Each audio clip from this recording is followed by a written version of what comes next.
Hi, I'm Rev Myron. I'm a minister through Pathways of Light, and I've been a Course in Miracles teacher student for over 40 years, been a teacher for some of that time.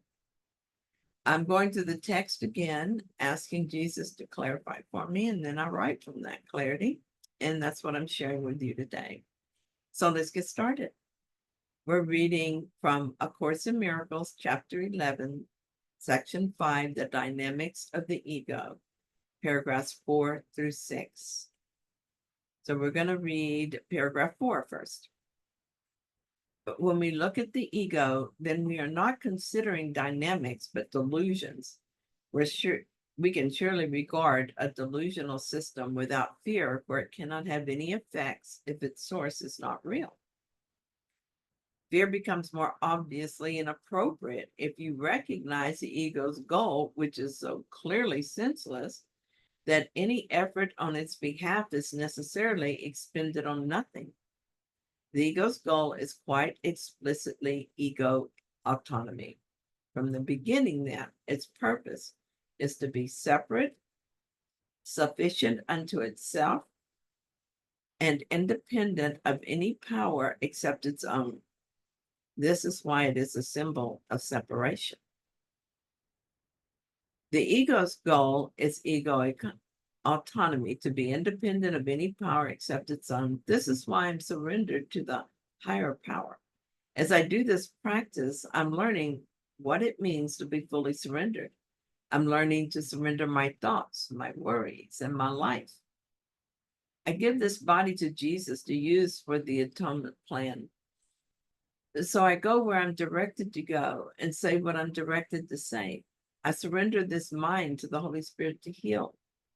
I have stopped trying to control the monkey mind with all its nonsense chatter. I've simply surrendered it to the Holy Spirit, who knows what to do with it. When the idle chatter starts up with worries and defenses, I remember I'm not interested in defending myself. I have surrendered myself, and so this is no longer my business. If the ego's goal is to be autonomous, then the way out of separation is to surrender to the other power. So that's what I'm doing. I see that it must be full surrender, holding nothing back for the ego's use.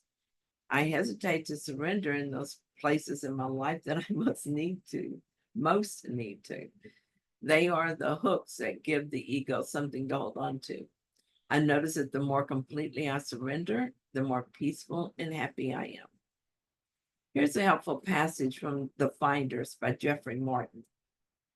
He says, no one knows for sure exactly when the narrative self makes its first appearance. It may be as early as ages 2 or 3. Psychology research suggests that this is the age that life memories begin forming. If true, then it's hardly surprising that you probably remember its components, like the voice, as having always been with you, and thus confuse it with who you really are. In his book, Jeffrey Martin uses the word narrative self rather than ego.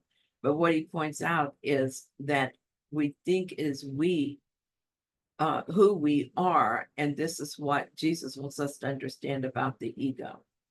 It seems always to have been with us as a voice in our mind, giving advice and interpreting everything we're aware of. Probably because in our early years, it seemed to be helpful, such as telling us to cry when we were hungry and someone will feed us. We fell into the habit of listening to and believing it. But given just a little bit of honest inquiry, we discover it is not helpful and often harmful. The good news is that we will also discover that we are not our ego, and we don't have to listen to, obey, or even believe in it. When this occurs, we become free of this voice. Even if we still hear it, we disregard it, and life becomes happier and more peaceful.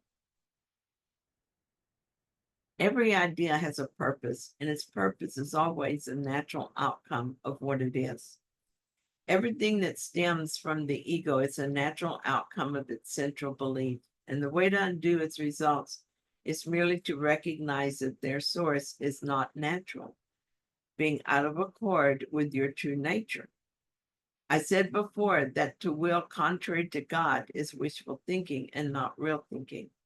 His will is one because the extension of his will cannot be unlike itself. The real conflict you experience then is between the ego's idle wishes and the will of God, which you share. Can this be real conflict? Nothing in this world can be real because it comes from the ego, which itself is not real. Just as Jesus creates through extension, the ego makes through projection. God's creations are like him, and what the ego makes is like the ego. The most important part to me is that I am a creation of God, and so I am like him. The ego did not make me, so I'm not like the ego. This is important to me because in my confusion, I sometimes assume I am the ego thoughts in my mind. I have those thoughts, but I am not those thoughts. I think this is why in an early lesson, Jesus refers to our thoughts this way. The thoughts you think, you think. He describes it that way because those ego thoughts are not your real thoughts. Our real thoughts are the thoughts we think with God. All other thoughts are just idle wishes, which are not the same as our will. If we willed the ego stuff, it would be real, and we would really be in trouble. We have a lot of strange wishes. Our ego thoughts are all about pain and suffering. Even the ones that seem happy lead to pain and suffering. They must because they're out of accord with our true nature. I have a happy thought about my sweet children, and behind that thought is my fear for them. See how this works? Ego thoughts always, by their nature, lead to pain and suffering, and always, ultimately, they lead to death. Because I am created in the image of God as an extension of himself, I have his thoughts in my mind, and I have the ability to will as opposed to wish. My will always aligns with God's will because I am created like him. This is a reason to rejoice. I can wish for fear and guilt, loss and lack, loneliness and sadness all day, and I can have an experience of anything I wish for, but I cannot will for them, and so they are not real. I am safe. My experience will be one of suffering, but what I am is always safe because it is the will of God that I am eternally safe. Paragraph 6 tells us, yours is the independence of creation, not of autonomy. Your whole creative function lies in your complete dependence on God, whose function he shares with you. By his willingness to share it, he became as dependent on you as you are on him. Oh, let's read that sentence again. By his willingness to share it, he became as dependent on you as you are on him. Do not ascribe the ego's arrogance to him who wills not to be independent of you. He has included you in his autonomy.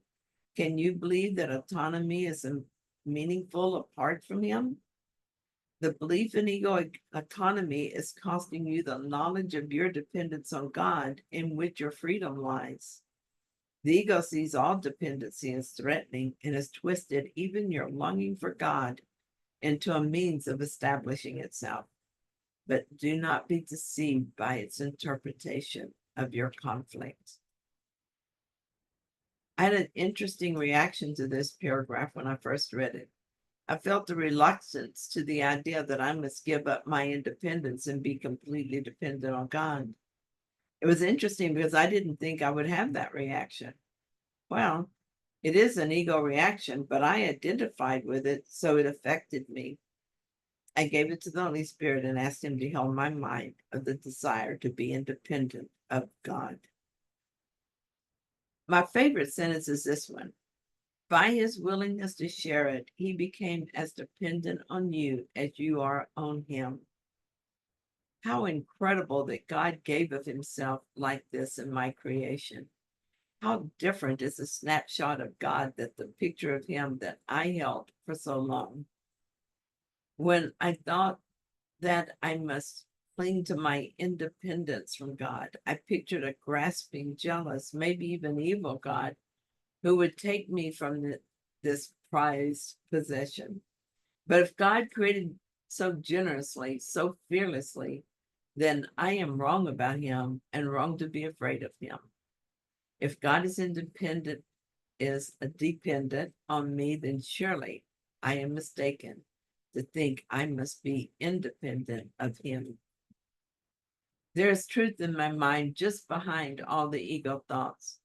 I long for my memory to return, and with it, my awareness of God and his all-encompassing love. I long to remember myself as fearless as God, as generous, as loving. So I'm willing to let go of the idea that I am the ego, or even that the ego is part of me. I am willing to see the ego as an idea of the mind and not one I'm interested in. I am dedicated to this purpose. Thank you so much for joining with me. I hope that you found this helpful. If you did, then please like it. And if you haven't yet, please subscribe. And I'll be back soon with another reading. See you then.